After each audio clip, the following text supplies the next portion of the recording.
बस्ती जनपद में संगीत में श्रीमद् भागवत कथा के 5वें दिन भगवान के जन्मोत्सव में श्रद्धालु झूमते और नाचते नजर आए। आपको बताते चले कि बस्ती जनपद के कप्तानगंज थाना अंतर्गत ग्राम करणपुर में संगीत में श्रीमद् भागवत कथा 9 नवंबर 2023 से चल रहा है और यह कथा 17 नवंबर तक चलेगा। विशाल भंडारा भी होगा।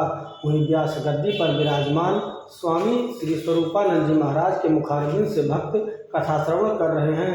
वहीं कथा के 5वें दिन भगवान श्री कृष्ण का जन्म उत्सव मनाया गया, जिसमें मुख्य यजमान राजेश तिवारी एवं उनकी पत्नी श्रीमती शोभा देवी, शिव प्रसाद तिवारी, वेद प्रकाश तिवारी, जय प्रकाश तिवारी, सत्य प्रकाश तिवारी, प्रेम प्रकाश तिवारी, सूर्य प्रकाश तिवारी, अजय, रजनीश, हेमंत, तेजस्व, अथर्व, आयांश, भगवती प्रसाद तिवारी सहित सैकड़ों की संख्या में श्रोता पंडाल में मौजूद रहे।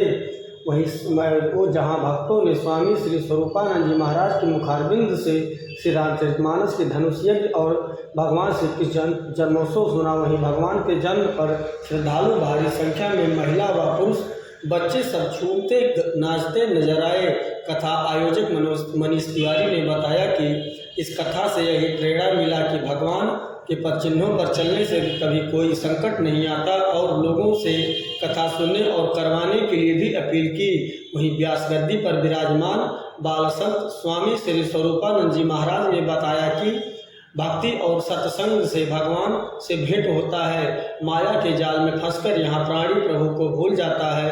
कथा सुनने से भगवान के पद चिन्हों पर चलने के लिए लोगों को प्रेरणा मिलती है। वासुदेव और देवकी के प्रथम पुत्र को कंस ने जब वध करने की बजाय वापस कर दिया था, तब देव ऋषि नारद मुनि ने सोचा कि यदि पहले पुत्र का वध कंस नहीं करेगा तो इसके पाप का घड़ा नहीं भरेगा, तो भगवान का अवतार कैसे होगा। इसलिए देव ऋषि नारद जी के कहने पर कंस ने पुनः उसे बच्चे का वध कर दिया। SM न्यूज के लिए head bureau chief Surendra Mishra.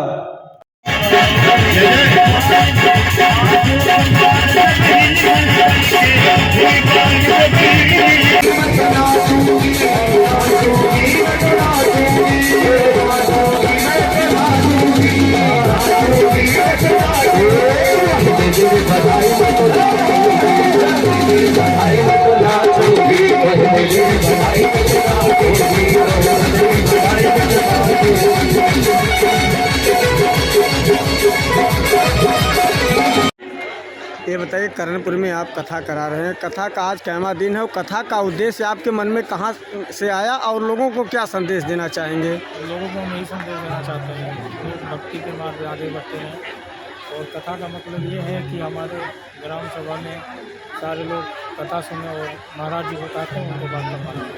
कथा से अब तक क्या सीख मिली आपको? हमें कथा तो हमको ये सीख मिली है कि महाराज जी के बताए गए रास्ते पर चलना चाहिए। महाराज जी, करणपुर में सरस संगीत में श्रीमद् भागवत कथा चल रहा, कथा का आज कैमा दिन और कहाँ से कहाँ तक कथा चला? कथा का आज पंचम दिवस है और आज की कथा में भगवान कृष्ण का जन्मोत्सव मनाया गया बड़ी धूमधाम से और ये एक ग्रामीण स्तर पे एक ऐतिहासिक कार्यक्रम है।